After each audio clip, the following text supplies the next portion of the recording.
this afternoon. Okay, Sean, how you doing? It's Good to be back. it's good, definitely good to be back. Yes, I know the last time we covered a number of things, but I thought one of the things that did try to cover last time, but we didn't get the chance was really even because people would know you primarily as a singer, you know, with As Yet and yes, some side projects where you did with Maya Angelou, working with the a cappella group, the Viva Mass. Um, Yes, but too. we wanted to use this opportunity to really talk and celebrate some of the producers, some of the 20 producers that you really have looked up to. But I guess it would be great to start off to find out, have you done much work outside of, say, As Yet as a producer? You know, a lot of people may not know this, but I had a chance to work with a young Leona Lewis before she was discovered for the X Factor. She Oh, had flown to LA, but she's and the a friend English, of mine, the English singer. yes, That's wow. the Leona Lewis was just a wee Leona Lewis. Um, at the time, I believe she was 17, going on 18. Um, and she had gotten the attention of one of my friends who used to be Pink's music director, Christian Aguilera's music director. Baby, he Wow. worked with so many people from Babyface to Rick James on down. And this guy had known him for a while. He says, "You got to hear this girl sing. She's the truth. You got to hear her." And we were doing rehearsals for Club Legacy, which was the Temptations, the Stylistics, One Way, Howard Hewitt, Jeffrey Osborne, all Wow. these old school acts, and we rented out this space. And Alex had brought this girl in, this shy young girl, and I took a look at her and I said, "Okay, she's cute." And she started singing, and it was like chills, man. I mean, chills. There's something like really magical about her sound. And I told her the first thing I said was, "You're going to make it with or without me. I'd love to be a part of your journey." And we started writing together. Like we had like a little extra time after the rehearsals were over. And Alex says, "I'm going to give you guys microphones and a pen and a pad. And you've got, an hour to come up with a song every day after rehearsal until we get, what we need." So basically we're using borrowed time in the studio that was paid for. But after the Okay. rehearsal was over, and I'd never really at that point written on the spot, like for someone I just met. But the first thing I did was start by asking her what kind of, things was she into? Tell me a little bit more about yourself and that sort of thing, and what styles of music. And interestingly enough, she was more into like R&B, soul, reggaeton, all sorts of different stuff that you would never know by listening to the Bleeding Love and the more pop stuff. That she was actually an aspiring soul singer, but she turned Hmm. out to be a soulful pop singer. And she took the record, the demo we made, and her boyfriend at the time was the one who sent that demo in to the X Factor to get her on the show. So a lot of people Wow. never got to hear that part of the story because it's never really talked about in the public. And if you go online, there's a version of "Loving You" that she's known for singing. Minnie Riperton's "Loving You," but Hmm. the oldest version that doesn't feature that guy singing, which he's cool too, but I did the first version of it, and it got like 12 million views. It's probably higher now, but this is before she even like won the X Factor. That was kind of bootleg circulating around, you know. But did it Uh, have her singing, or was it just the yes, vocals? I redid the music as closely to the original because it was, what she wanted was that feel of the original. So I put the little bird sounds in there and played, recreated the arrangement as close as I could, and then she sang. We didn't use auto tune or anything, and she sang that thing down. Yeah, it's out there. Like I said, there's several versions that have come since that one that are pre X Factor. There's one with a guy who produced one with kind of a little bouncy beat, but the oldest version of it, which is just it doesn't have drums, and it's just her singing. That's the version I produced.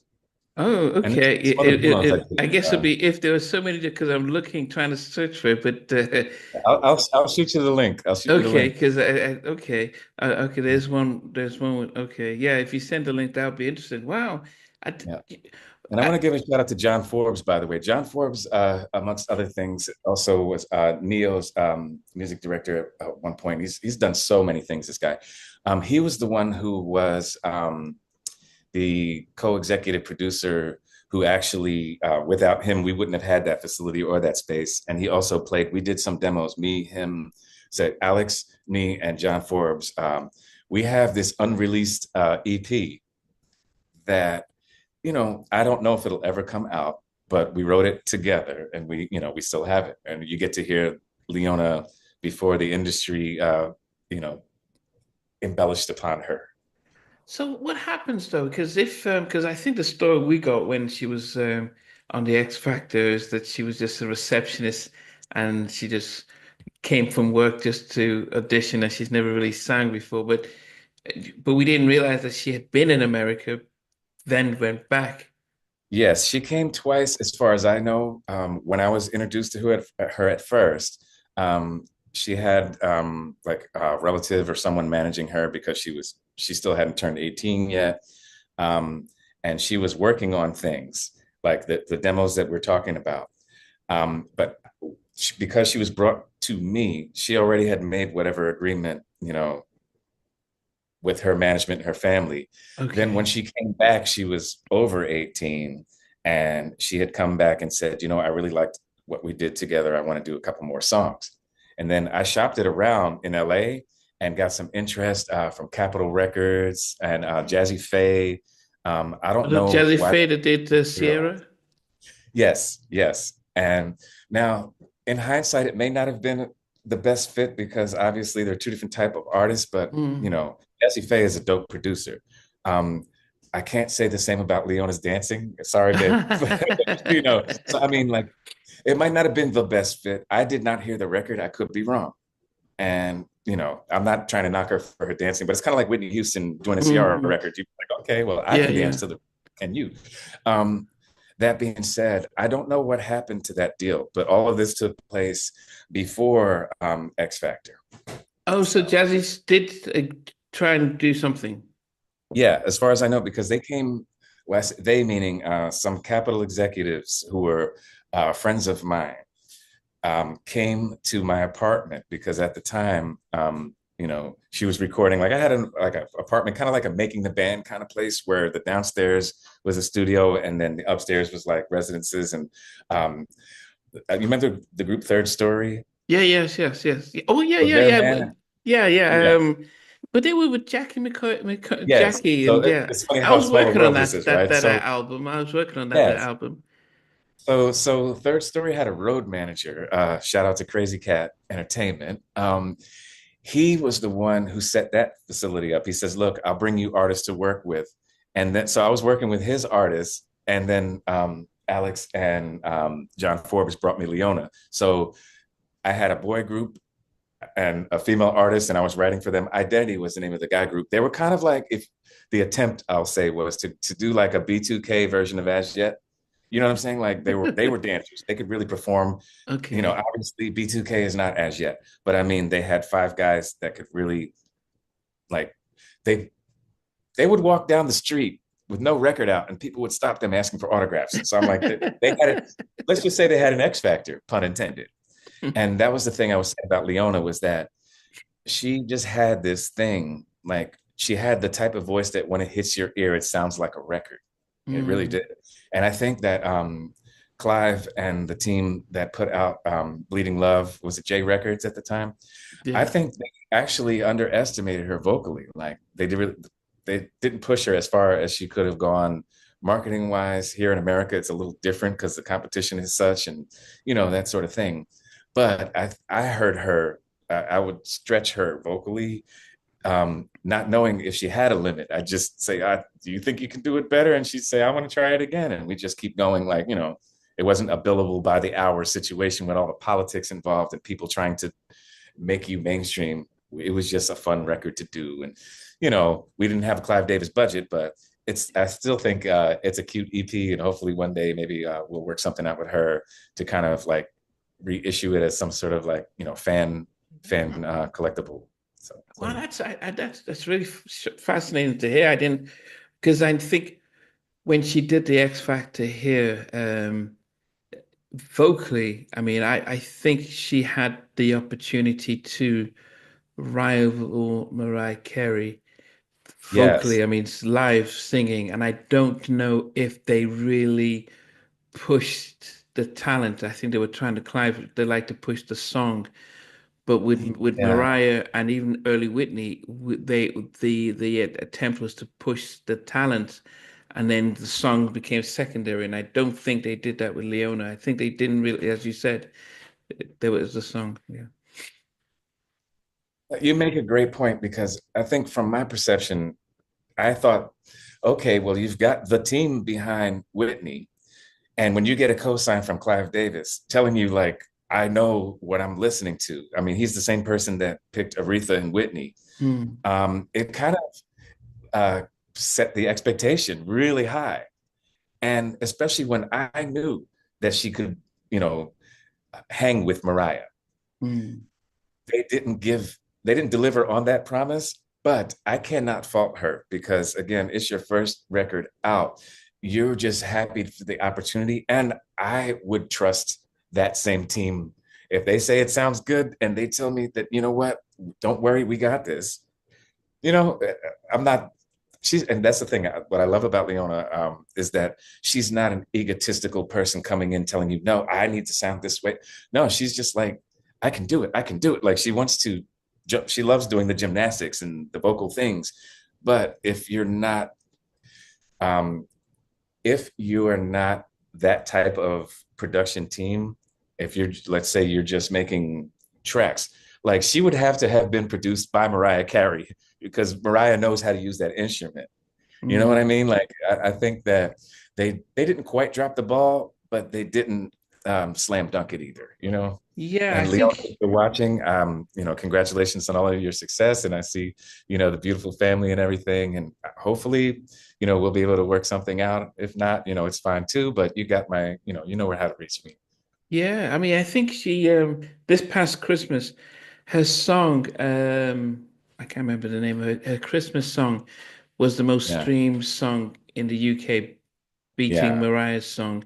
Um, I think so, yeah, but it's just I think we noticed vocally that she just had that range. Maybe if they'd got Nada, to stretch her vocally, maybe if you'd gotten somebody like David Foster and a Diane Warren to write those type of tracks, Yes. and I think if people knew how well she could sing, they would, I think that she didn't come up with songs that actually showcased the talent. I think they were just trying to go for the market, and but maybe we're And in to be different fair, that times. happens to a lot of idol wins too. You're right. Do you remember when, for instance, Ruben Studdard won Yeah, the yeah, yeah, was it yeah, the American Idol? yeah, yeah. It did. Um, And same thing happened with Fantasia. Everyone knew they could sing, but when it came time to do the music, I think too many cooks spoiled the broth, the A&Rs, everyone's trying to play it safe and like do just enough because they don't want to do too much. And like, it's a lot of competing interests that get in the Mm, way of just, you know, they're like, we want to make you mainstream, so we can't make it too gospel. But how are you going to sing with soul and not make it gospel and without making it a religious song? And then you got people saying, well, it sounds good to me. It's just yeah, yeah. a But lot easier he, when you have a team that's like yeah, no, yeah. that's married, like a team that's I say married to you musically. Like for instance, we talk about like Timberland and Aaliyah or Mm, Jazzy Faye and Ciara. yeah, Like they were the perfect team for that instrument. yeah, So with Leona, she had the marketing team and the label infrastructure that once worked those records, but they didn't have the staff of musicians, producers, like the identical recipe. yeah, Um, yeah, yeah. so They probably. I mean, even you know, the is it Ryan Tender who did Bleeding Love? I mean, I yeah, don't, Brian is dope. Yeah, probably. Yeah. It's So I dope. think, wow. So that's interesting. Had no idea that she'd worked with her, but and did that work before. So were you surprised then when she was on X Factor then in the UK? You know what? It was one of those things where when we last spoke in person, like she had actually bought me like this little book for my birthday. I still have it. It's a little book, like a Serenity, Daily Serenity. It was like a little coffee table book, and she signed it, you know. And again, it was just like one of those parting gifts. Didn't think anything of it. Um, After the deal was done, or I heard about it from my friend at Capitol, but by the time I had heard about it, like I hadn't spoken to her in a while, and I would have looked out for her. I don't like again, I don't know how the deal went down. I did not see the paperwork. All I know is that one minute I'm hearing about a deal, and the next minute she flew back to England, and then the X Factor. So I thought, okay, well, either that didn't work out, or if she had called me for advice, I would have gladly given it. And just because they were my friends, I didn't work for Capitol Records. You know what I Mm, mean? It was a situation where I helped a friend get a job there because he needed like an internship in order to qualify. And then once he got his feet wet, they actually promoted him, and he went about his business. But if the paperwork wasn't right, or something, about the deal didn't sit with her, I respect that. mm. Um, but the next time Wow. I saw her after the studio was X Factor, and I was surprised. Like I wasn't shocked that she was on it, but I'm like, yeah, this might be the move for her. This should work out. Yeah. If it's one of those things where somebody sends a demo into the producers of X Factor and they're like, okay, this is a talent, but we want to use the show as an exposure, but we're definitely going to sign you. I think that becomes a safer route where you can showcase yourself and then almost go for the highest bidder. Maybe that's probably how they pretty much prearranged it. Like win or lose, you're signed. And Simon has a track Yeah. record of actually make breaking, breaking groups. So I think if they were given the choice of a deal that might not have looked good on paper, events as that, who knows? Yeah, like you're right. I respect that decision, especially based on the kind of artist she is. We talked about this the last time about how some artists are writers, they want creative control, and they just want to find somebody to invest in that. Then there are other artists like a Whitney Houston who are a vehicle for songs. They can sing, sing the back of a cereal box and make it sound good. So if you're that type of an instrument, you want to have the best shot at being seen and heard so that the best people come and work with you, in that way. So you remember how we talked about Sabrina Carpenter? Yeah. I just wanted to correct the record. I was wrong. She was at her first release was in 2015. Oh, even longer. 2015, Best Wow. New Artist of 2024. I saw it on iTunes. I went back and looked because I said 7 years, but it was like 9 years to become Best New Artist. Wow. Go figure. But I did listen to the album. I listened to the most recent record, and I was blown away. Um, Heads and shoulders above Taylor Swift, but it's the same producers. When I say heads and Okay. shoulders above, I mean vocally, you have to listen to it from a perspective of the audience she's trying to reach, and it sounds very conversational, edgy. Uh, it's like Billie Eilish meets Taylor Swift. It's a little more musical, and I think it's some of Jack Antonoff's best work because I'm into that kind of stuff too, like like Max Martin, like straight up pop records. Yeah, yeah, Uh, yeah. yeah, I'm a Sabrina Carpenter fan now. I'm like, and I listened to Okay. that new Mary J record that you're telling me about, the new Mary J Okay. record. The Okay. first six songs were slamming. And then I started to notice where, there's a few missteps here and there, but that's with any album, and that's just my opinion. But I Yeah. think that I didn't miss Puffy at all because, we come from the era where you only needed two singles and, the rest of the album is hit or miss. Yeah. She's hitting more than she's missing, and even her misses are still good. Yeah, And yeah, I think yeah, yeah. I love it. I love that she's where she went with this. It's my new favorite Mary J It's record. your new favorite. Yeah, yeah. When I mentioned Puffy, I was like, if this album had come out a year and a half ago before the Troubles, it wouldn't surprise me if he would have featured on a track and it just Yeah. that sort of type of stuff. But no, It's I still not too think late. We have AI. no, but I still think that yes, she kind of went throwback. I mean, she had Darkchild doing I think 3 tracks. She had DJ Cassidy doing about 2 or 3 tracks. and a DJ. I'm not who's her music director doing the bulk of the track. So she kind of kept it, with just three and not going all over the place. So Yeah, it gave the album consistency though. I yeah, thought it was that good. that's Like really, yeah, yeah, which yeah. is different. Like I Okay. the first six in a row, I was like, oh, favorite, oh, favorite, Yeah, oh, yeah, favorite, oh, yes, yes, favorite. yes, yes, yes, There's yeah. a few that I was like, I see what they were doing. I like the track, but like vocally, like she's definitely come a long way. What I love about Mary is she's not as technical a singer as Leona Lewis per se, but Hmm. she sings with so much heart and you feel it, and that energy and the authenticity, it gives it something. Hmm. So when they try to clean her up, I'm like, mm. But when she cleans herself up, you can tell the difference between her saying, I've grown as a singer, and this is my way of letting you know that I've come a long way. I think it's a great record. It really is. It Okay. harkens back to those days. Yeah, so okay. That was good. Yeah, we're doing a review on the album, I think, in a couple of weeks, ahead of the vinyl release. So that's something new. So I mean that's a big story that you started off with, working with Leona. But outside of her, did you then get more involved in producing? Because before Yes, we as a look matter at of other fact. producers, let's look at yourself. So once Allison Droney, like I met him at the Babyface tour, but once he saw that I could write for Leona like on the spot, he'd bring me other artists. Since then, trying to think someone you would know is probably his father. Have you ever seen the movie The Good, the Bad, and the Ugly? You know the whistle, the Yeah, yeah, yeah, yeah, yeah. Yeah, damn, damn, yeah. Ennio Morricone and this gentleman named Alessandro Alessandroni are legends within film and cinema. Um, and the Whistler puts his own records out. He plays guitar, he whistles, he conducts orchestras, and they asked me to do an arrangement. Well, his son asked me to do an arrangement on his father's record.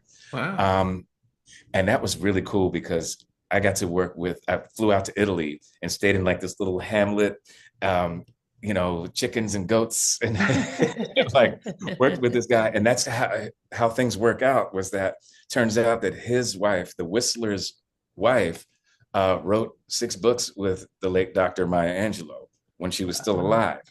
So, one thing led to another where I worked with this one little unknown girl who went on to become successful. But in the meantime, because of that freebie, somebody else, wanted me to do something on them. And then that turned into another thing and another thing. Okay. And I was telling you about the animation project I was working on was actually Yes, brought yeah. to the same guy that introduced me to Leona Lewis, you know? And then the bandmates that played on those records, we all wind up going on tour together. So I'd done like this whole rock project. I just did a soundtrack last year for a horror movie called Guillotine, and the director of that film is the one who shot the video for Leona Lewis footage, behind the scenes footage. So Okay. it's a big happy network of So people. is how important for those of us who are not in the industry, how important is this networking and connections? Do people just look and say, "Oh, you're talented, let's give it a shot," or is it about who you know and who knows you and who trusts you, or what's it? There's a saying, "Who you know gets you in, what you know keeps you in," and I'm usually an introvert. It's been my biggest struggle is that the idea of getting out and meeting new people kind of repulses me because most of the time, folks, myself included, could be a disappointment if you get your hopes up, right?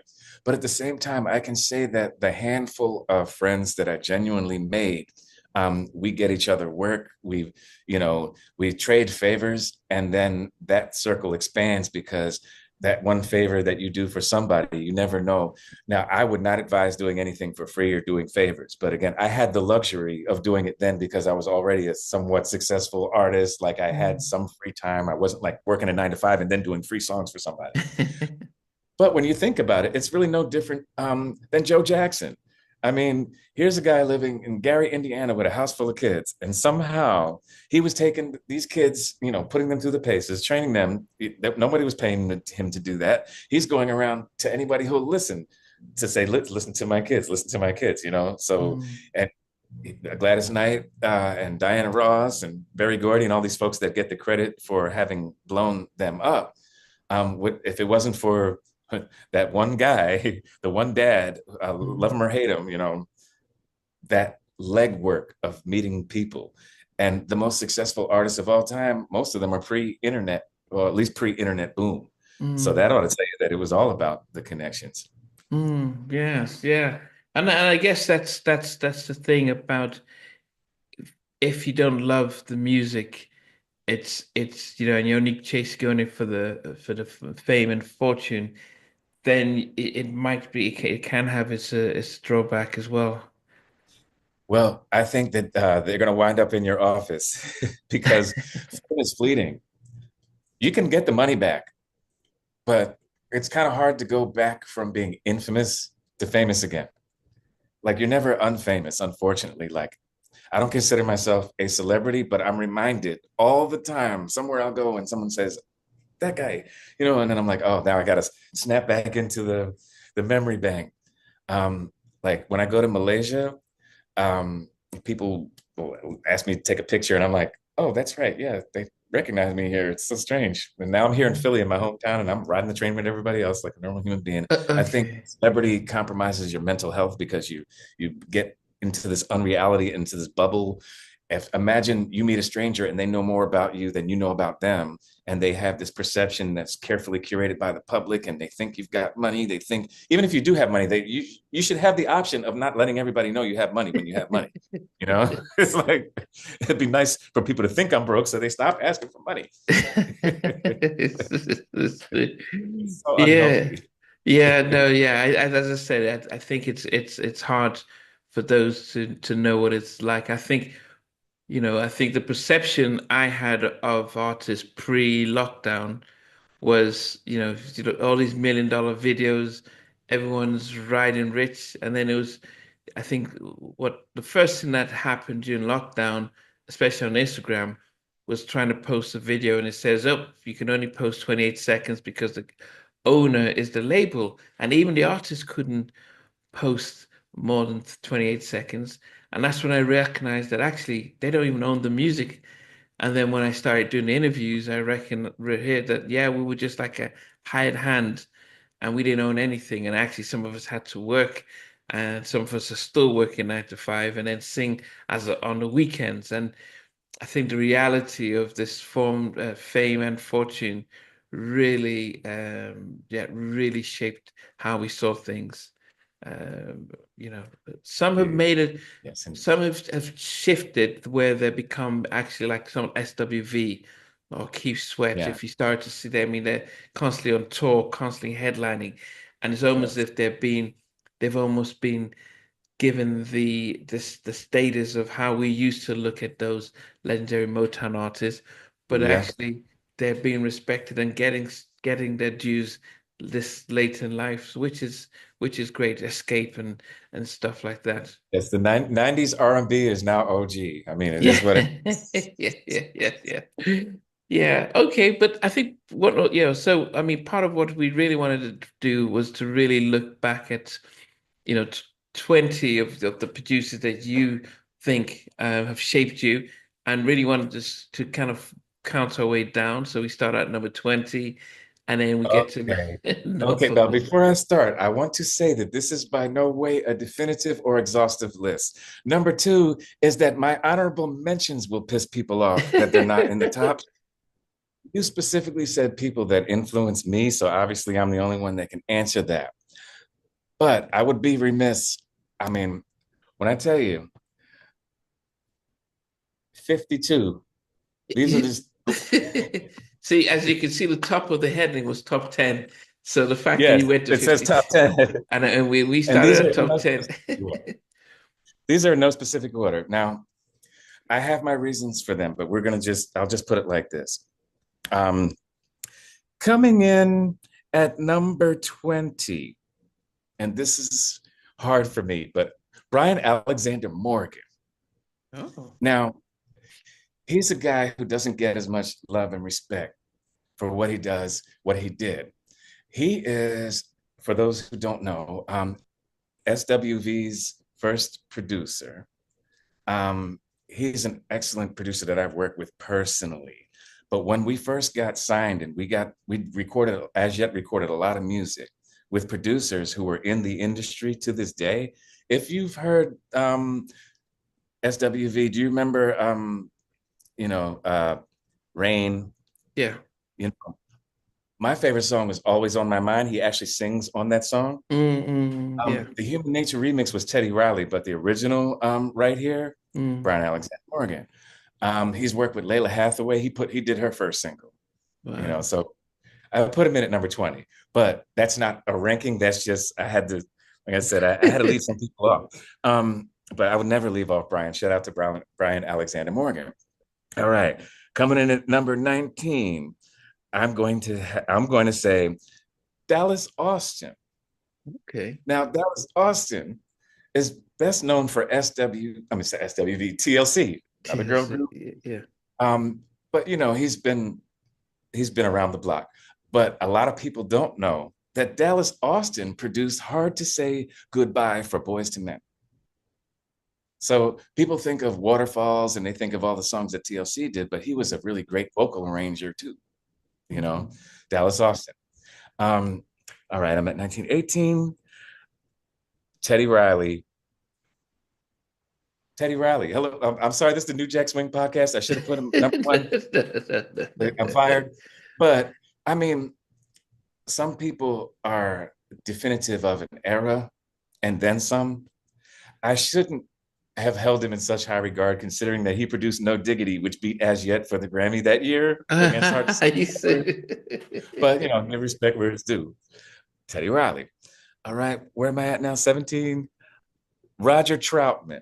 Wow. Okay. That's Yes, because I respect his production. He created a genre that has, you know, many will say that influenced artists like T-Pain on down. even He was Teddy. one, Yeah. you know, and Ted, of course, and Teddy. Um, but he was, I'm sure there are others who have done it and, you know, will continue to do it. But Roger Troutman, I give any producer credit who took the courage to buck what was going on and just do Mm. him. He was very unique, and people copied him and ran with it. Yeah. I Um, like the H Town thin line between love and hate. That's the yes, vibe. Yeah. yes, yeah, He. Yeah. He did a lot. Okay. Yeah. you know what's up. Okay, now I'm skipping around because these are not in my order of favorite. It's just I can only pick 20. Um, I'm gonna say, wow, Nile Rodgers. Nile Rodgers, people know from everything from Le Freak, Le Chic to you know, Get Lucky by Daft Punk. Um, my favorite song of his, We Are Family by Sister Okay. Sledge. Mm. If you've ever most there were again someone whose production style is unto itself an art and people copy it. Those are really influential people. Like, you know, you give Teddy credit for creating New Jack Swing. I would say that, you know, with Nile Rodgers, he functified pop music and gave it soul and made soul music pop and functified. Like he's just one of a kind when it comes I to think that. Like people if you forget that he did like take a a hit, you know it's him. he did I think he did like I think either Papa Don't Preach or Like a Virgin for Madonna. Yeah, uh-huh. He's a bad cat, man. And like he's got a great ear. Um, okay, Max Martin. Now we talked about him Have you earlier, ever but seen him before? Because he's very influenced I name, know but he's like a mysterious Svengali. Now he's got a, you know, everything from Britney Spears, Backstreet NSYNC, and all them. But my favorite particular song for the writing and the sonic shape of my heart. You know, Backstreet Boys, Shape of My Heart. Just a gorgeous song. But again, he's someone who you can identify with an era. You know, so as I go up the list, I think about that. All is he right. still making music now, or is he one that just has used to? That's a good question. I've seen some things that he's been credited on, but I'm not sure if I think kind of where Jack Antonoff is now is what Max Martin was for that era, but I would never write Okay. him out. He's probably scoring something right now for all I know. Okay. Um, all right. Norman Whitfield. Okay. Everyone From talks, Motown. yes, everyone talks about Holland Dozier Holland. They're the writing team, and Mm. they, you know, that put together a lot of the hits. But Norman Whitfield, um, heard it through the grapevine. Like again, he Did worked he do on Papa Was a Rolling Stone or was... Yes, he did that. He did a lot of the Temptations' definitive albums. So again, if every time you think of a sound in an era, one producer's name keeps coming up, you make it to my top 20. And like I said, you made it to my top 50 too. Um, all right. Ooh, Rick Rubin. Okay, so I always think of Rick Rubin as LL Cool J's, I mean, LL, Beastie Boys, you name it. But the Beastie thing Boys. about Yes, yes. what I love about him is that he's a cerebral cat who doesn't play a single instrument, you know, but his ear is an instrument and he's a visionary that knows how to make things happen.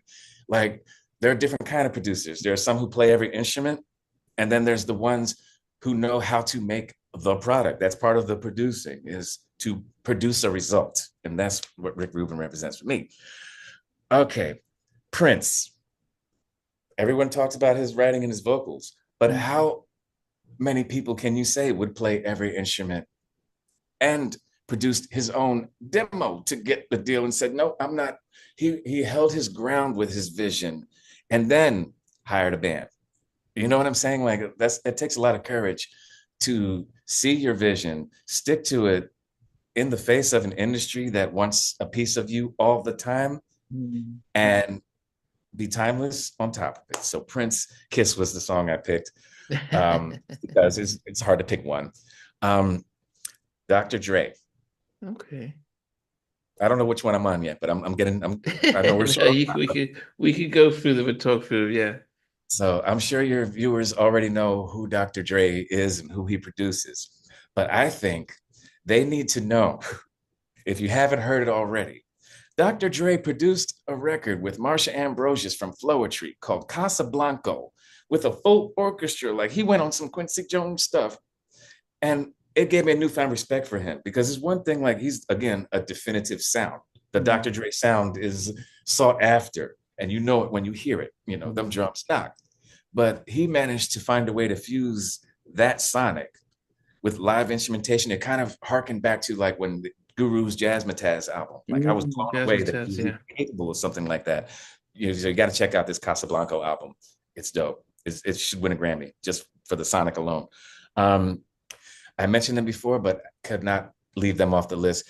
Timbaland, I definitely, just the stuff that he did with Aaliyah and Timbaland and Missy Elliott, they were, a team at a time. Timbaland Mm. and Magoo were a team at a time. Timbaland plus anything turns out dope. Timbaland and just, you know what I mean? Like there's just Yeah. some people that is the minute they're in the mix, they can be versatile, but still somehow maintain a sense of identity.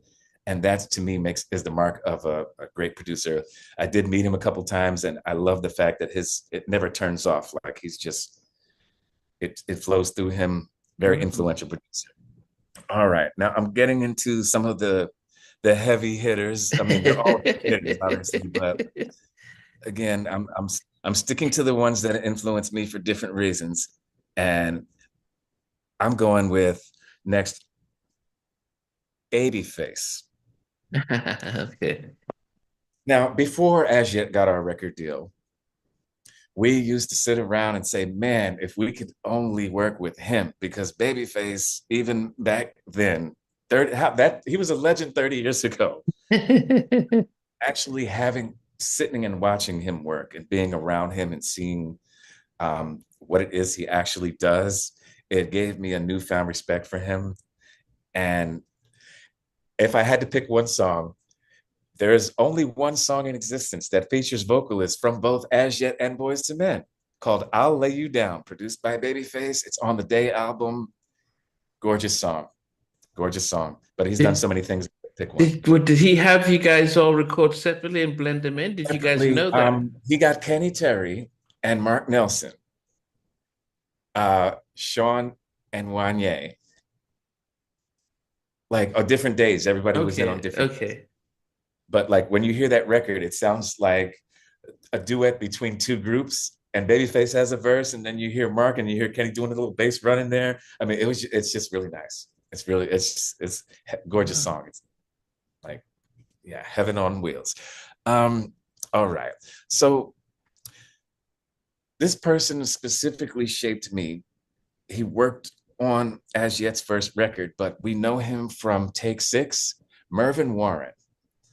Mervyn Warren also produced the Handel's Messiah. There's this gospel, if you know, you know, but he's worked with everyone, gospel legends, Stevie Wonder on down. He's a vocal arranger. Those of us like Boys to Men and As Yet from that school, we grew up trying to dissect this man's arrangements, and he actually did some of the arrangements on As Yet's record.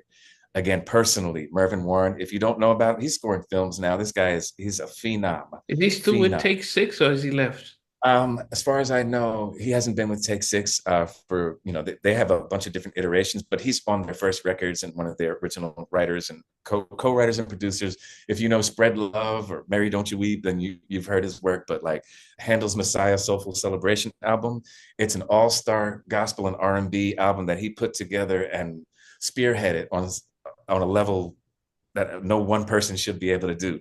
And he's a badass vocalist too. But again, somebody who I wanted to pattern myself after.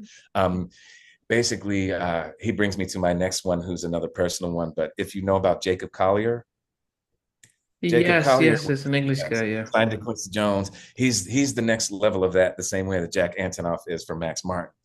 Okay, so I'm getting close to the end Is here. did you put Jacob on your list or did you just I put him in my honorable mention only because I didn't know if you meant top 10 producers of all time or the 10 that were most personal to me. You threw me a Okay. curveball because look, the people that I But left did out you who I talk thought were about him then? Have you spoken about Jacob or because yes, people might be wondering because who's a lot of people compare our work. Like people compared us because when I was when I was recording with Viva Mas and we did the Overjoyed. Jacob did "You and I" by Stevie Wonder over a cappella, but he does all his own overdubs. So like mm, when I do the demos for As Yet or for Viva Mas or whoever, I'll do the 5 and 6 part overdubs at home and then bring him in, and he does the same thing. Like he's been locked in his room, and he got the attention of Quincy Jones, and the rest is history. But he's worked with like new artists, everyone else under like his he wins Grammys every year, and he did like this thing with Daniel Caesar. You might have heard a bunch of stuff. Um, that yeah, being yeah. said, And I think I've seen him with Take Six. I mean I didn't know about him until they did a BBC documentary it's about incredible. him. His mom's a classical violinist. So was his grandfather. She's Chinese. His dad was white. Yep. But I think he has. I think he may have. It wouldn't surprise me if he has autism because the way he thinks, the way he Yeah. hears, the way he That's processes sounds. again, that's why I relate to the man. I'm like, you know what? I get you. He does Like, it. the stuff comes in and you just want to be a conduit and Yeah, yeah, organizational sort of hearing things that don't exist until they're out there. Yeah, yeah. I know the I struggle, my think man. I saw Herbert Hancock say that he's playing notes that don't exist. He just Yes, but that was the thing. When I was working with Mervyn Warren, right? He would play chords, and I'm like, there's a color note right here. And he's like, he puts his fingers down. He says, where? And I'm like, it's in between those two fingers. Like I hear it. And then he'd look at me and go, all right, you're a fool, man. And then we put it in. Like I love working with people like that because their imagination is not limited to just the same 12 notes. Like he Mm, hears the things in between the things. And I love that. And I think that's a mark of a creative is like you're actually bringing something that other people don't hear. mm, And even if you don't know what it is you're hearing, you still feel it. yeah. So shout out to Jacob Collier. Um, okay. Now, before I get to my number one, I'm going to spare us a lot of time. I'm going to rattle off like rapid fire honorable mentions that didn't make it in no particular order. Um, Rodney Jerkins, Leon Silvers, Joshua Thompson, I know, but Andrew Lloyd you Webber. can't just They, rattle off yeah. names. You could say a little bit about them. I mean, I think I know. especially someone like Like, Leon Silvers. I mean, people would think about the Silvers, and I think some people might say, "Oh, the Solar Records," and then some people might say, yes, "Oh, he actually did a lot of stuff with Blackstreet." But what area of Leon Silvers really stands out to you? the Whispers era, because Okay. here's a guy who was a instrumentalist, like a Prince, like he played the bass and lock in with the drums and like he put things together. He heard a soundscape, and then with the Whispers, they were like the perfect vehicle for his style, and that fit, man. Just Rocksteady, all them songs. Like it just has Mm-hmm. a certain groove and a vibe. It's funny because if I recall correctly, both of us worked in the old Solar building, which is the Edmonds Tower. Used to be Dick Griffey's building, wasn't it? Okay, Yeah, was that's the irony of the situation is that there's oh, so we that have was a Silver's connection. I didn't realize that was the Yeah, that because it was just because down from I remember Capitol. Yeah.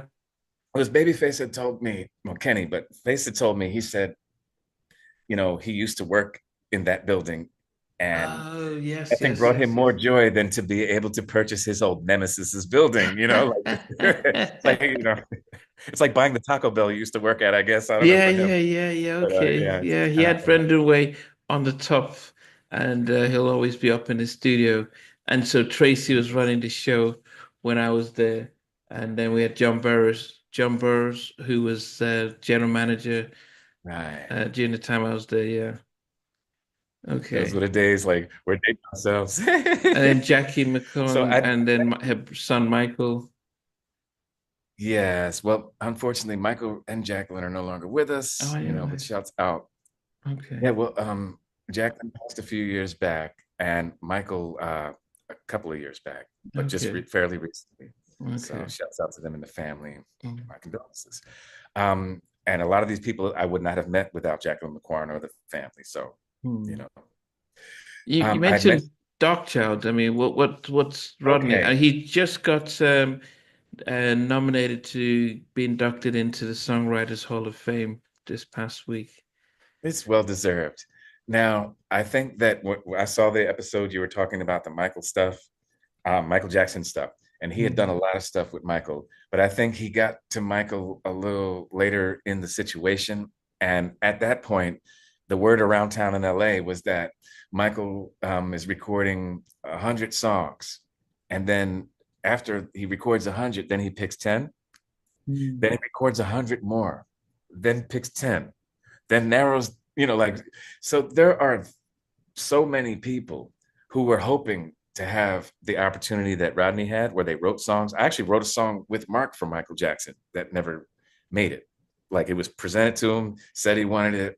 It's a song called No Apologies, which would have been perfect for him. But again, Rodney recorded 100 songs to get to the ones that were released. And it's not like he signed Michael to his label where he had complete control over what did and didn't get put out. There's so many other moving parts to the situation. I thought that, it was an unfair representation of everything that I've heard from Rodney. I've met him a few times. Funny story. We're sitting in the studio and he was working with his girl group. I cannot remember the name if they even came out because this was, 20 years ago. And he was going around the room asking everybody what they thought. They're like, "Oh, it's fire, it's fire." I'm in the corner sitting real quiet. And he's like, "You're the only one that hasn't said anything. What do you think about, this song that I just played?" And I said, "I feel like it's kind of derivative of your earlier work. And the second verse didn't develop. It sounded the same as the first. And like, it's all right." And he looked at me. I thought he was going to kick my ass because he's like, and then he says, "You should have heard how it sounded before they got in the studio." He's like, "You know what? I like you. Like you told me, the real of how, even if we disagreed, he was looking for something other than that's great." So Mm. we'll always be cool for that. Yeah, he said the say my name. He because he was in the UK and he was very influenced by garage music. So Uh-huh. yeah, You know what? so, Yeah, I can put it that way. It does sound like so garage music. he called it two step, but it was very similar to if you had ever heard early Craig David. Oh yeah. Yeah, Yeah, that can fill me in. Yeah, yeah, that can you kind of, feel me? And so yeah, it's that's got so that he little wanted to he was trying to do that with Say My Name, and they didn't they could so when he the drum beat that's very much garage, but good. he had to change it around because what he initially put out it would have tanked. Yeah.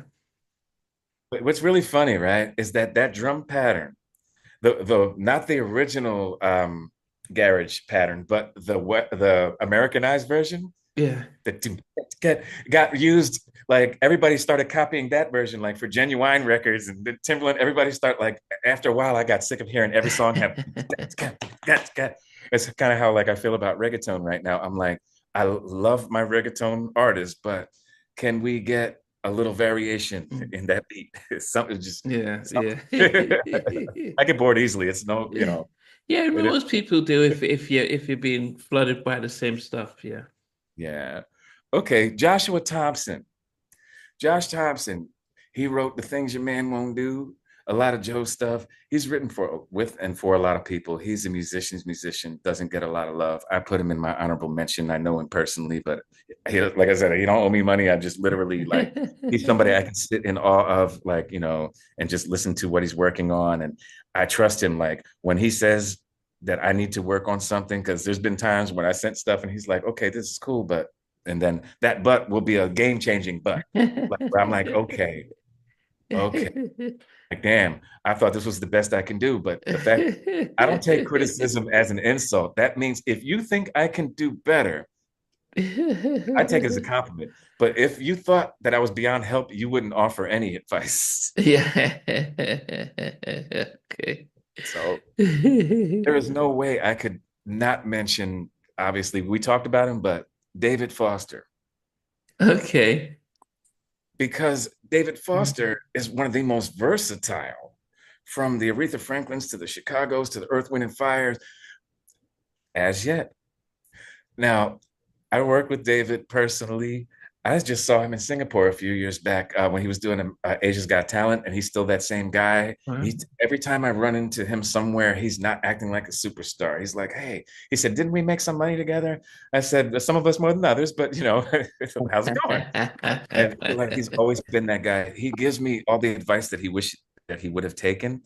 And one of the things he said to me was that he wished that he hadn't chased after so many production gigs when he had the opportunity to start a label, because now no one will lend him money, because although he's a ultimately successful producer, when it comes to record labels, he didn't have as much success. And like, so he kind of lost a window of time because he was working with like Celine Dion. But I'm like, cry me a river. Like somebody says, oh, I could have been more successful if I didn't work with Celine Dion. I mean, how good do you have to be for that to be your problem?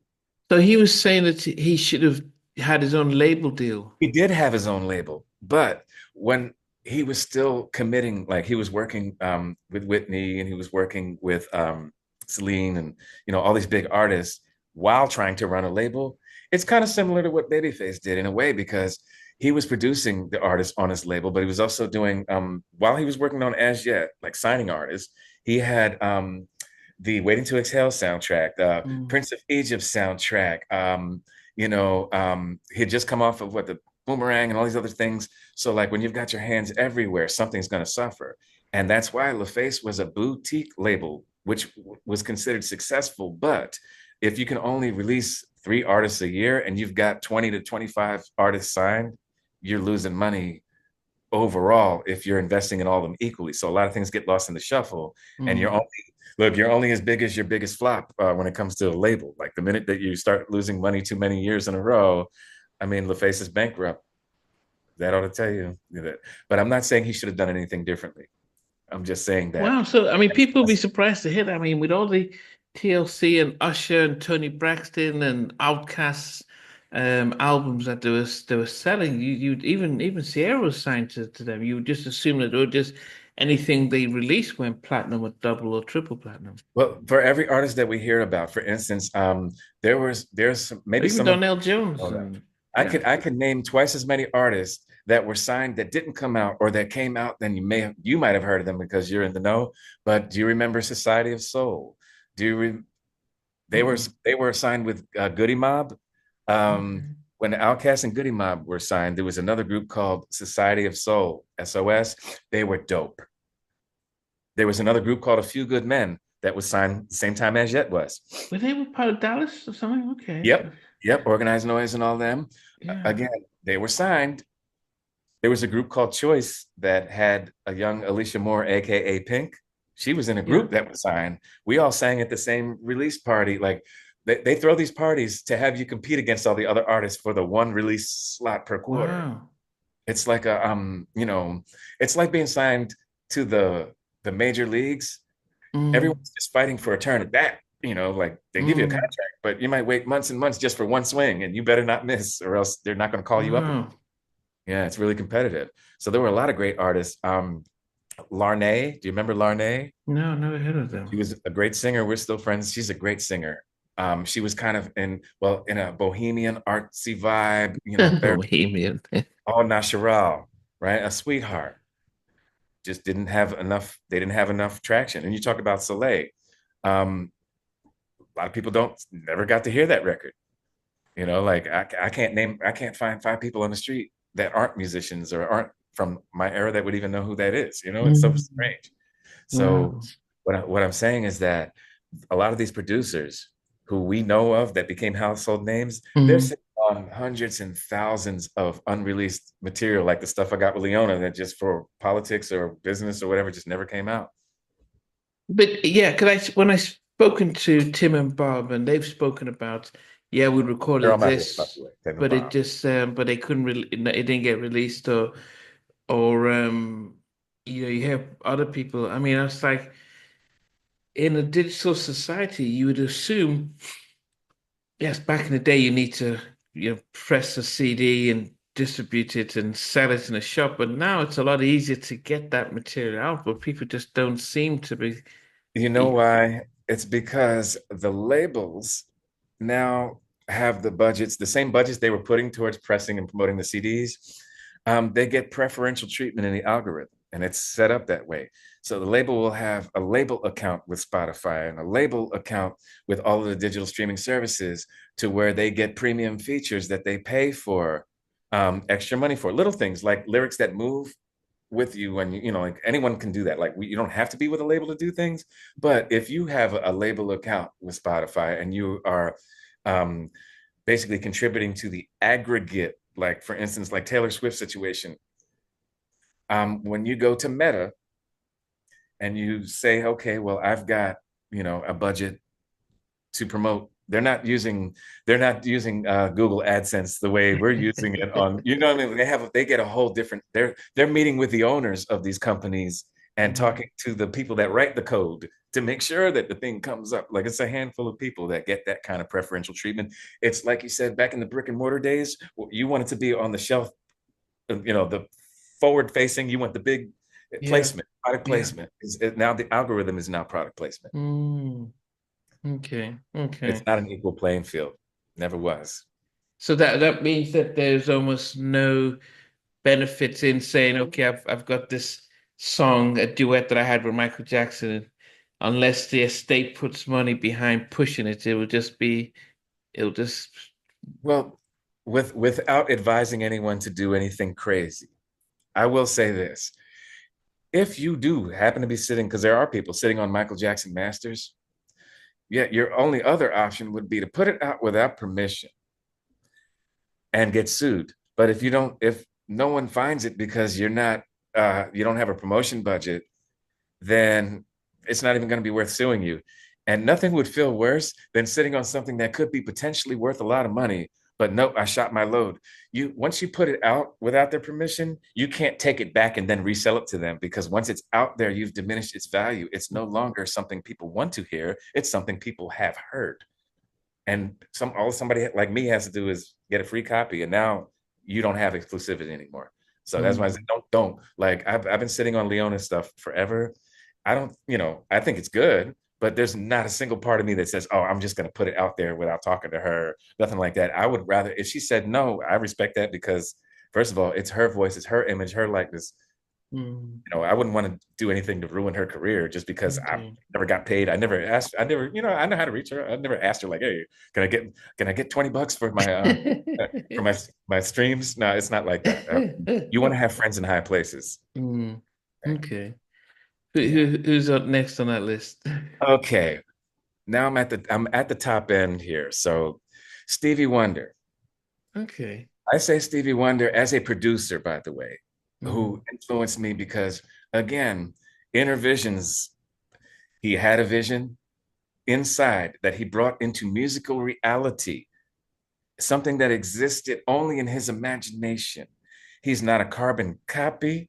He's not like he set a trend that to this day, you couldn't, I would not be able to take a person seriously as a soul singer who calls themselves a soul singer who's Mm. never heard Stevie Wonder, like ever, I'd be like, maybe if you're 6 years old. But when you're talking about producer, are you talking about him producing himself, or are you talking about him producing others? Like, himself, but also what I mean is, you know, when you hear a Stevie Wonder song, Mm. but you don't know whether he produced it or not because his sound is the production. His chord structures, his melodies, his arrangements, it is the production. The same way that, like, for instance, when uh when I or Jacob Collier does a cappella, right? It's production, but there's no instrument other than voice, right? It's Yeah. the style. His style of production is a Mm. thing unto itself. So for instance, like when he did Part-Time Lover, with Luther, right? Was Luther on that? Stevie Wonder wrote that. Yeah, but It's what you like, said with Luther, you said with that's Luther. Luther Vandross singing in the background. Oh, Yeah, okay. he was known to do that. Like he'd bring his friends and other people, like the circle, like Saida Garrett and all them. Uh, so a lot of songs that he did with and for other people, he would be snuck in the background, or he'd sneak in artists in the background of his other music. But the thing Mm. that I respect and love the most about him is that he is a style unto himself. And I think that's the same thing that he has in common with someone like Timberland, where you know the Timberland sound or the Prince sound. Mm. Like there Mm. is a Stevie Wonder sound that he produced. Okay. Ooh, Okay. gotta love him. Gotta love him. All right. Now, I lost count, but can I just get to number one, or we got You 30 can more? go. You can go. Yeah, you can go for some more if there are any more on there. Okay, let's see here. I the Avila Brothers, The who? the Avila Brothers. They produced the Usher's Confessions album.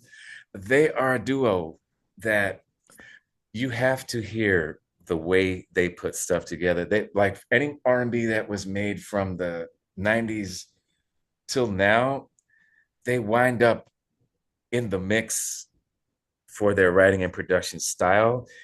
And the one brother he's the drummer. Mm. He's a percussion slash programmer. And the other brother that plays the keys, Mm.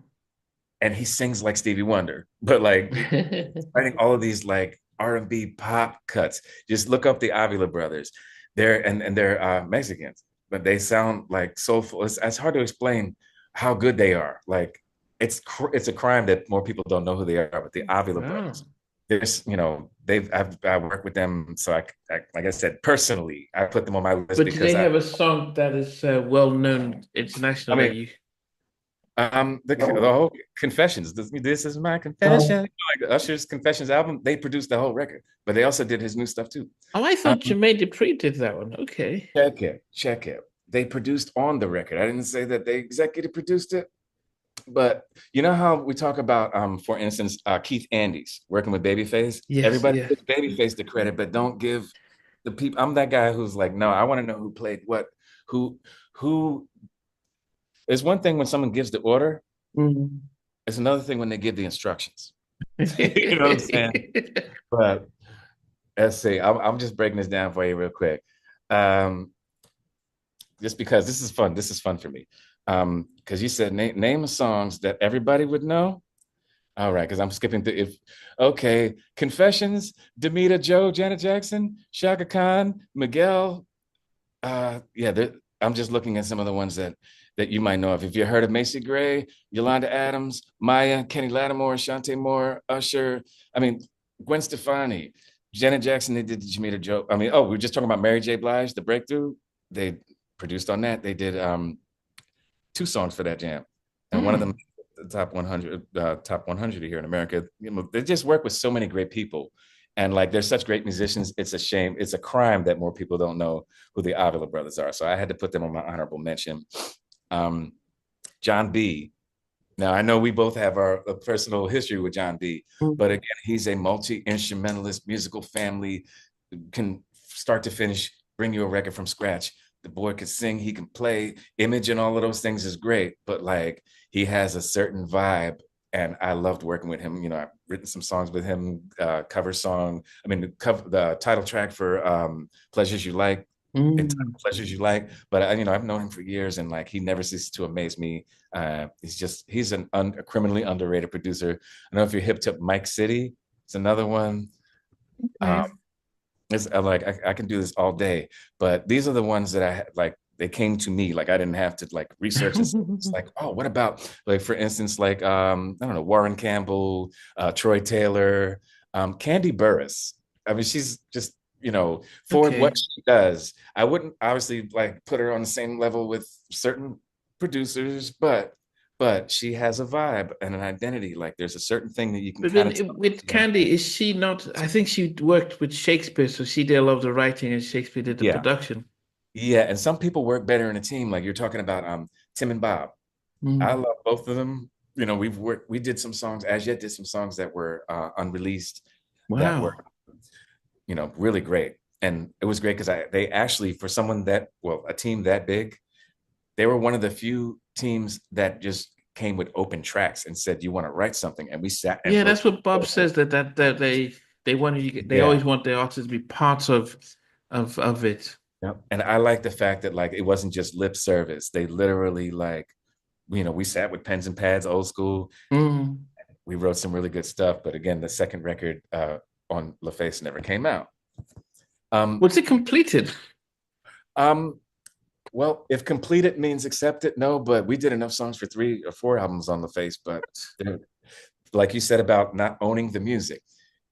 So what happens is the producers that have publishing deals get shared access to a studio that's owned by their like say Warner Chappell or Sony or whoever gave them that deal, and then they look for the call sheets and they get the inside track on all the artists that are looking for records. So they sign the artists to publishing deals, and those are the ones who get to co-write. Or they say, look, you've got to get a certain number of placements on signed artists released in order to fulfill your end of the contract as a writer. So basically they're not getting, some of them, the ones that get producer fees is the top echelon. You know what I mean? And Timberland, the Rodneys, even then they still don't come out because what'll happen is the label will say, okay, we agreed to the deal, but then somehow the money doesn't show up, and then the label sold the catalog and folded, and you're just stuck with an unfulfilled invoice. Like wow. you write it off, and then basically because the artist doesn't own the music, and the publishing company that once had you under contract no longer exists, or they sold off their controlling share or the rights, you've got to go and chase these people down, and they're not going to pay you. They'd rather you take them to court, and it's not worth it because for a 20-year-old song, for an artist that's it's there's so much. Uh, yeah, it's I could pull my hair out. Oh man. But yeah, it's really unfortunate because there are so many criminally underrated producers. And again, I'm just throwing some of these out here because maybe you've heard of them. And these again are people that I've worked with, like Brian Michael Cox, Warren Campbell, Jay Moss, B. Slade, um, Jay Dilla, who is like one of hip hop's luminaries. The RZA, like who basically was the architect of the Wu-Tang sound. Like I study these people because there's something unique about each of them. And it's not that Mm. I just sit around looking for weird or different things. It's just that I get hired. Like people will call me and say, hey, look, I'm working on a film and I'm looking for something that sounds like, I don't know, Evanescence and Slipknot. And I'm like, let me actually listen to their music and find out who did what and how it was put together so that I can, bring something to the table that has that kind of energy for that situation. It's like the same thing if you're an actor and someone wants you to play a character, you better study, the biography of the character. If you know what I mean. And like I have my own identity as a producer, but for me, I've never cared about how I'm perceived. I want to be in service to the music. If Mm. if I can deliver what you need, that means I succeeded. Mm. So Yeah. I got Linda Perry. Linda Perry. It's Um, she's not the one that used to wear hats. yep, that's the one. Okay. It's another underrated Is she female just always writer. Cyndi Lauper, or what is she? Yeah, yes, and she also did Pink's stuff. I'm coming out, so you Oh better yeah, get. yeah, yeah. Pink. Yeah, Like, yeah, yeah. she's got her hand in a lot of stuff. Diane Warren, of course, but Diane Warren is known more for her songwriting. She'll Hmm. literally write and play on a piano and then send it to someone like David Foster to Yeah, produce. So yeah. that's why I put her in honorable mention because she doesn't necessarily come to the studio and guide you through the whole thing. I'm sure you're hip to Narada Michael Walden. Like Hmm. that era of songwriting is unmatched. The Dream and Tricky Stewart. A lot of these guys from our era that, of course, Jam and Lewis. I mean, it's Jam and Lewis. You know what I mean? Like that could be a whole episode unto itself. Um, George Duke, like this, there's just certain artists that know how to elevate the genres that are available at the time into its own thing. So a lot of these artists, and I mean, a lot of these producers I mentioned are also songwriters and artists. But for me, it was what they produced that got my attention. And some are Hmm. better at one thing, like more better at their instruments. For instance, a lot of people don't know that Quincy Jones sings. Okay. I never did he release this? I've never seen him He did it. sing. He did. There's an album entitled "You Got It, Dad," and it's a Stevie Wonder song, and he rearranged it for his album and sang it. And Mm. Stevie's playing on the record, but not singing it. It was just Okay. wow. I'm not saying he sings like Stevie Wonder, but again, everyone thinks, well, you knew that he played horns. He also is the chart master and all those things. Um, but just being able to put yourself to take a step back. Like the problem that I have with producers these days, and I'll say many people may agree with me that Puffy is in this camp of people who, because they are the president of the label and because their name is on so many things, that somehow they wind up getting more credit than the people who actually did the legwork, who Mm. actually did the programming, did the playing. It's one thing, like I said, it's one thing to give orders, it's another thing to give instructions. So um, that brings me to my number one, which is Quincy Jones. For me personally, Mm. not just because of Thriller. Everybody knows Thriller. But I grew up on the Sanford and Son theme song or like Roots. Like here's a guy that went from being a jazz player to a jazz arranger to a pop writer. He wrote Leslie Gore's "It's My Party and I'll Cry If I Want to." Like that was Mm. his Britney Spears breakout. Then he started, well, I probably have his whole life story twisted, but he definitely did all these things. Then Mm. he's scoring for films. Then he's got a magazine. He owns film companies. He's producing shows. Like his progression from the low to the high and everything in between, every last one of those things he did well, exceptionally well. It wasn't like, oh Mm. well, they're only giving him the opportunity to have his own because he did Michael Jackson. No, I mean, have you seen The Fresh Prince of Bel-Air? It's a standalone. If that's all he ever did, you'd say that guy, you know, is good at his job. If Mm. all he ever did was Thriller, you'd say he's good at that. But if you watched the man play horns in his heyday, you'd say, man, if I wish I could be that good. If you know what I mean, like you can pick any one song and retire Mm. on it. And there's very few people I've seen, I don't expect to see in my lifetime, who have been able to take, okay, how many people do you know can take so many different disparate elements, artists, and moving parts and command them into a space? Mm. We Are the World. The way that he put that together, he struck when the iron was hot, when like everyone was in town for the Grammys, and he's got lawyers in the limo making it, like that's an executive producer, and then he arranges the thing and conducts the choir and lets the writers write and lets the people do their thing. He's not micromanaging everything and putting his ego into it and like camo. It didn't say "We Are the World" featuring Quincy Jones. You know what I'm saying? When it should have been. And then he did those Back on the Block. He did those Q's Juke Joint like All Star Mm. Records, and people would just show up and show out, and he'd get some of the best performances out of them, like Secret Garden. With the Secret Garden was done over too, but that's an interesting story. Yeah, I'll be And then to sure. me, El DeBarge, Barry White, yes, and then and yes, it's Jeff Elton Osborne. Barnes, Not Jeff I'll be Osborne. sure. uh, what's his? Oh, you're talking about James Ingram. James Ingram. Yeah. Yes, yes, yes. But that's one of those songs that, as yet untitled, before we had our deal, we used to go and sing that at the open mic night. You know, so like Okay. he was the first producer when I first got into music seriously. He was he set the bar so high that I just said, Mm. um, I'm just gonna watch him go and take absorb what I can. And fast forward, I wind up working with him on the Maya Angelou project. Like I put together the nucleus of the record, Mm. and as part of telling her story, because she was in the movie Roots and he had done the music, I had sampled some of his music and repurposed it.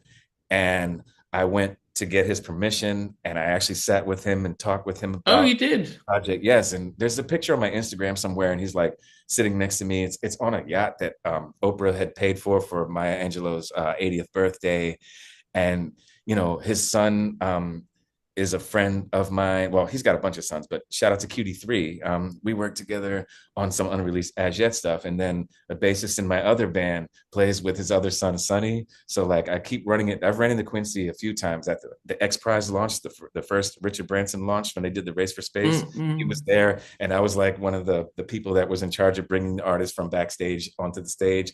I just wanted to be there to see the thing, and like Kiss was there, Sting and Quincy Jones, all these people were there. And he's like, "Hey, I know you. You worked with my son. How you doing, young man?" Like Are he you was, sure they're not trying to be Sylvester Stallone there or what? but he was such a gracious soul. They don't make them like that anymore, but I wish they did. Wow. Yeah, So the big debate is that if he didn't do Thriller bad and off the wall, will the general public celebrate him as much as we do for those who went into the jazz recordings? Would we still hold him with Phil Spector or Howells and Dodger Stone, others? yeah. Phil, would You we know just what? see him in that category? I think there's a point to be made that because of the commercial success of those particular projects, that it made the transition into some of the other things he did more possible. But if there was some kind of way that, let's say, somebody got amnesia and he still did everything else but those two projects, but then still went on and had Vibe magazine and still did Fresh Prince of Bel-Air. I'm leaving out so many things. It would be a thing where I think obviously that's like kind of asking if As Yet didn't have Last Night and Hard to Say I'm Sorry, we wouldn't have this interview. But I know I'd still be a great producer, but y'all wouldn't know that. So thanks for tuning in. No, no, Yeah, you make some point there.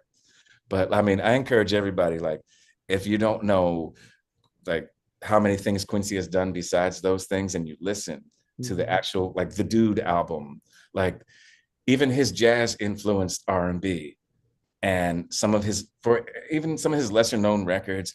Like, did you know that that Tamia record, You Put a Move in My Heart, was a remake? a It was remake. done by an artist named Mesa, and it like 3 years before, 4 years before.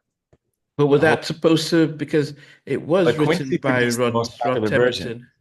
So yes, but that's the thing, is that he produced the most popular version, and that's something to be said for a producer. Where like a song, that if someone can reimagine a song and lift it from obscurity, even though he didn't write it, that's kind of like what that guy Shawn Rivera did with Hard to Say I'm Sorry. I'm not saying that Chicago was in obscurity, but the song was 14 years old and it was a rock song. And then I heard it one way that brought it to some other people.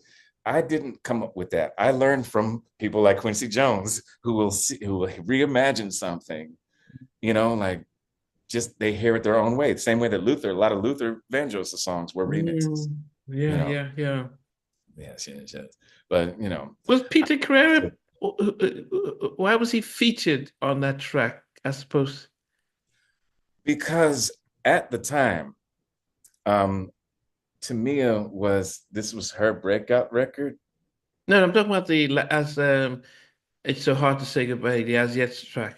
Oh, okay, okay. I thought you were talking about the Quincy Jones project. Okay, so with Hard to Say, I'm sorry. I'm sorry, yeah. I know. Look, people think it's hard to say goodbye, or Yeah. people thought we were all for one. So it's all good. Sometimes I forget I'm not all for one. Shout out to all for one. So the thing is, right? The album cut, if when you bought the physical CD, the as yet version is just our acapella vocals, a beat and a snap that Face put in as, like a loop, just boom, boom, boom. But the single version, there is a version, like the remix was the Peter Cetera remix. And when David heard our acapella, like we put him on the phone, and man, I dang near Who's wept. David? So we've just finished, like, okay, this is one of my favorite stories, so I'll make it. Okay. But I was going through this breakup, and I was working on this acapella for As Yet's first record. Mhm. And I always loved that song, Hard to Say I'm Sorry. I just love the sound of it. And I thought, ooh, it would be great for As Yet to do it a cappella, because we got signed singing a cappella, by the way. We didn't have tracks. We auditioned a cappella. So I'm like, we got to have at least one on there. This is the time. I'm going through a heartbreak. I had nothing but time. I was feeling all sad, and I said, I was listening to the song. Anyway, so Babyface hears it. He says, okay, we're going to record this. And I'm like, yes, I got to produce with Babyface. Oh my God, this is going to be great. That would have been enough. That would have been enough just to do that. But then when we finished the recording, like we're listening back to the mix, he says, let me make a call. Boop, boop, boop. He puts David Foster on speakerphone. He says, I think there's something you need to hear. And he plays it for David. And David says, hey, you mind if I get in on that? Like he said, just like you, let me get in on that. He comes and he plays piano, and he brings Peter Cetera to the studio. I mean, that was like, I did not expect it to go Oh, there. So when we shot the video, there's two different versions. One has Peter Cetera with us, and one is just us. But the funniest part is then you look in the comments section, and all these kids are like, "Who's that random white guy in the middle of the song?" I'm like, "It's this song." So yeah, he deserved to be featured. I mean, I wish we can go on tour with him. oh, so did David Foster produce the original, or who wrote the original? Yes. Peter Cetera is one of the co-writers on it. David produced the record, and from what I understand, there was a point when I was trying to get what they call derivative copyright, meaning that the new version gets a certain percentage because it's a new version. Hmm. But David said, he's like, I would have given it to you, but he had sold his rights to Warner Chappell. And Oh. so he told me who to reach out to, but obviously it was out of his hands. Warner Chappell said, and I quote, although it is a spirited rendition, we don't feel as though it meets the threshold for adding any new material.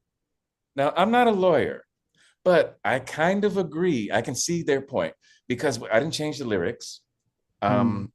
I actually truncated it. I formatted it differently, and I think that's worth something. But again, I did get paid to do the thing. I got credited properly as a producer and what do you call it, arranger, producer, and my vocal credits are on there. So everything that I did, I got credit for, and everything they did, they deserve credit for. So it is Okay. the nature of the business. Okay. Okay. Okay.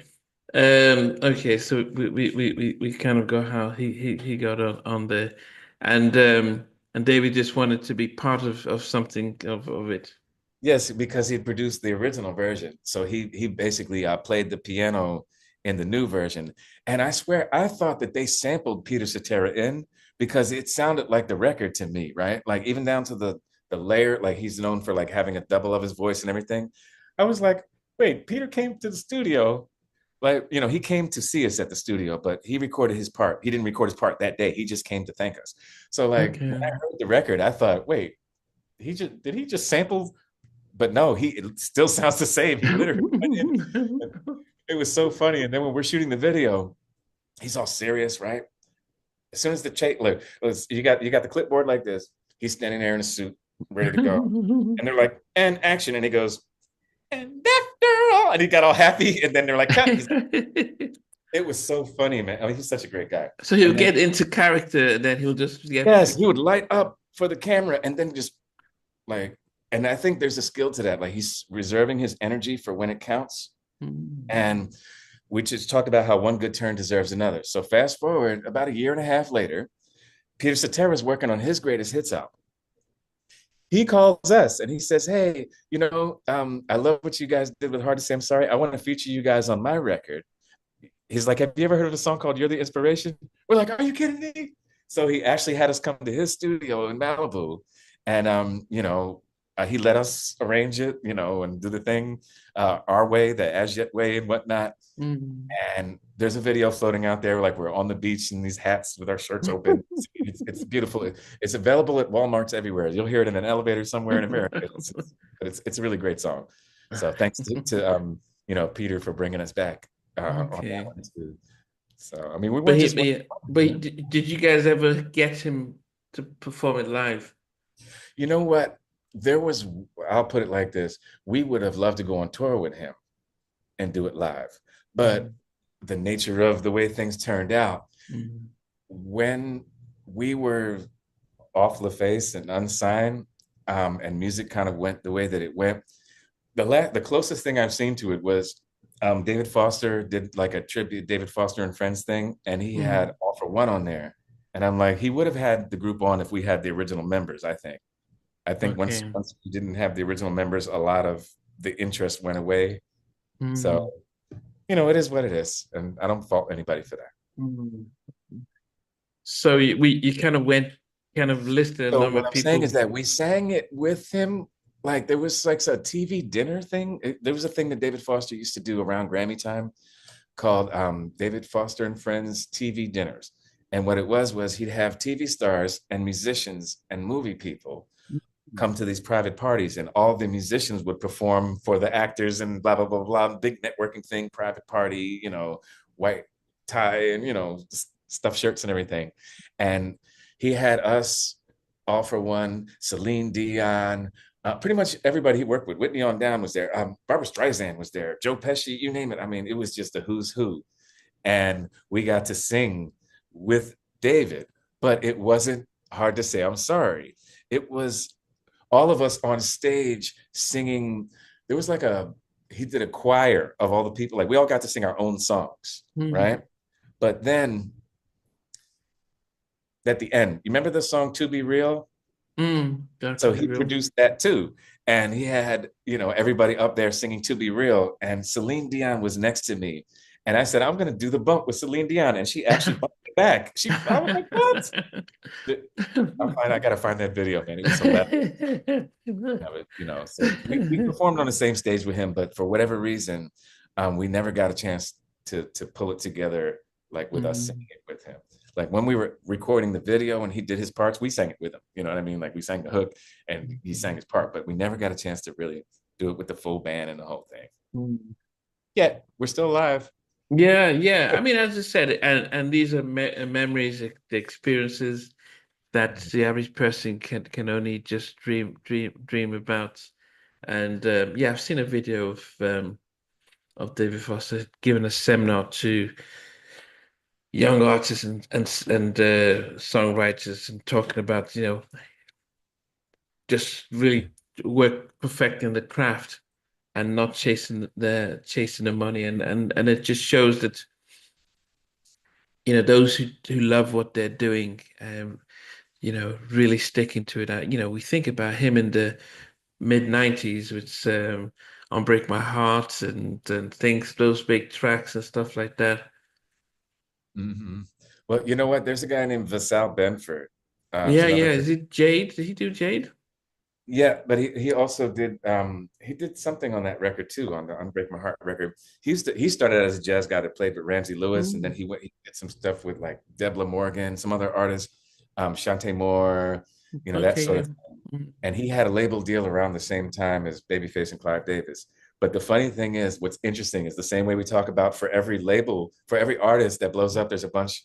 For every label, there are like these other labels run by potentially successful people that for one reason or another just don't blow up. They got a seed money like $10 million, $20 million, $50 million, and then they never get a release out or a lawsuit or whatever happens, and then that money's just down the drain. And all these artists, Mm. how many actors and athletes start labels and 10 years later still no release? And I'm not even knocking them. I'm just saying that it's kind of failure is the norm in this business. The successes are the exception to the rule. Yeah. So is it weird to offer advice to expect failure because that's the norm? I mean, that would be a weird way to live your life, but Yeah. Well, don't I be mean, surprised. yeah. Yeah, but I think if you set the expectations, uh, you're more realistic with the expectations. Um, it just means people will continue to focus on working as hard as they can, and but also know what the motive is. Why does someone want to be a recording artist? Is it to become rich and famous, or is it just got so much music in them? Jacob Collier was content in his bedroom, just doing what he was doing. And I saw that in the documentary, like, yeah, when Quincy called up and stuff, and it's like, yeah, I want a DVD. It was like he wasn't ready. He was just ready. He just wanted just to learn from them until they were ready to do stuff. So yeah, in that way, Yes, you indeed. can then just put the time into it and then step back and not expect more than you should and stuff. I know that's right. And speaking of which, I think I've taken up enough of your time. I shouldn't expect you've given me more time than I would have expected you would, and I appreciate you for that.